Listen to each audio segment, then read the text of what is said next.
Humanoid robots are so hot right now. With several companies in fierce competition, including titans of tech, we're exploring what the future could hold for these marching metallic mechanisms made in our image. Let's get into it. This year, Boston Dynamics introduced an all-new, all-electric Atlas, finally retiring its iconic acrobatic hydraulic Atlas, now called HD Atlas. Boston Dynamics says this new robot is a key stepping stone in the road to commercializing this technology. The all-new Atlas is capable of moving in what I would call superhuman ways, which is one thing I suspect we'll be seeing more of as humanoid robotics technology advances. Just because these robots are shaped like humans, doing jobs traditionally performed by humans, and operating in environments made for humans, doesn't mean they have to be limited in the same way as human beings are limited. For example, if it's more efficient to turn your torso and legs in different directions, I think we'll see robots doing that.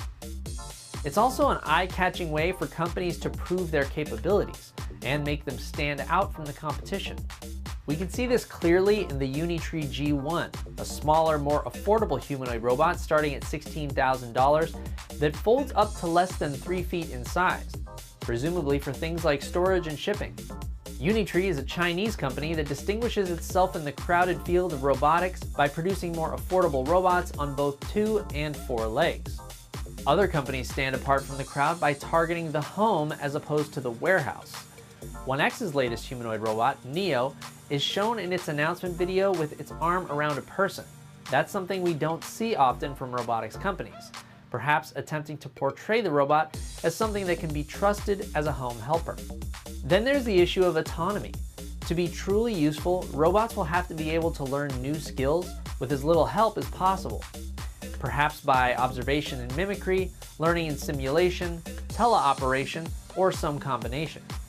Some companies are clearly labeling their demos autonomous or fully autonomous, while others are less upfront about the degree of human assistance behind the scenes. Tesla's Optimus robot was performing tasks at the company's We Robot event, but was reportedly not working autonomously, perhaps due to the low light and crowded environment.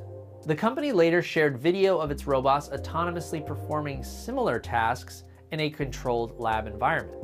If a company isn't telling you clearly that what you're seeing is autonomous, autonomy should never be assumed.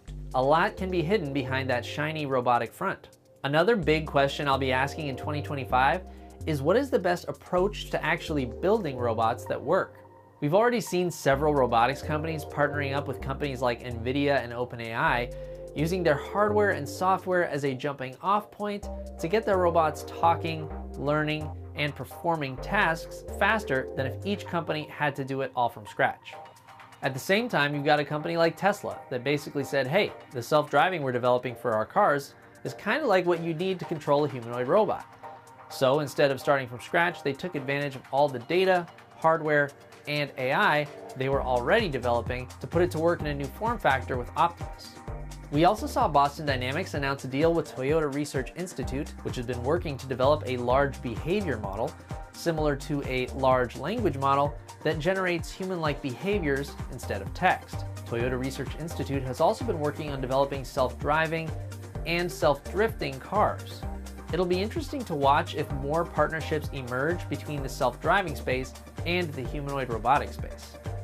So, I'm expecting more feats of hypermobility, more industry partnerships, and more companies seeking to distinguish themselves from the army of humanoid robots marching into the future. How do you feel about humanoid robots? Let us know your thoughts, dreams, and sci-fi nightmares down in the comments. And for more robot videos, you can check out this playlist right here.